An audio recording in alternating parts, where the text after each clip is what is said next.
स्वामी समर्थांची भेट जेव्हा तिकडे बाबुलनाथला त्यांच्याशी झाली, लक्ष्मण हरिश्चंद्र अजिंक्य त्यांच्याशी, तेव्हा त्यांनी सांगितलं की तू धक्का बांध.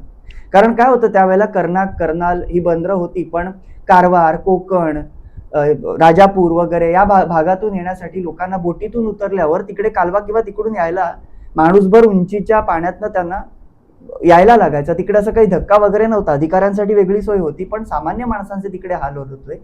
त्यामुळे स्वामींनी त्यांना हे सुचवलं आणि त्याप्रमाणे त्यांनी खूप जबाबदारीने आणि स्वतःचा पैसा अडका सगळा कारणी लावला आणि त्यांनी तो धक्का बांधला. तो कसा बांधला त्याला खूप मेहनत आहे त्या गोष्टीला. पैसा अडका इंग्रजांकडे काही नव्हता, ते सगळे नामधारी होते आणि तो त्यांनी बांधला. आणि यू आर माय ब्रदर म्हणजे त्यांनी ते एक भाऊ मानलं ना त्यांना. त्यामुळे रसूलचं त्या नाव हे झालं आणि त्यांची ते जोडलं ते नाव, म्हणजे ब्रदर आणि रसूल म्हणून तर ते भाऊ रसूल असं त्यांचं नाव पडलं. लक्ष्मण हरिश्चंद्र अजिंक्य यांचं नाव भाऊ रसूल म्हणून पडलं.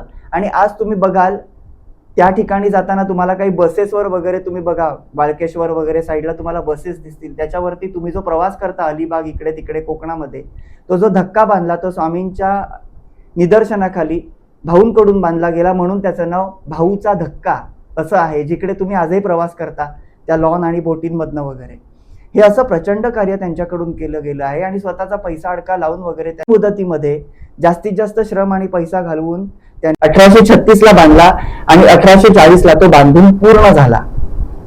श्री स्वामी समर्थ.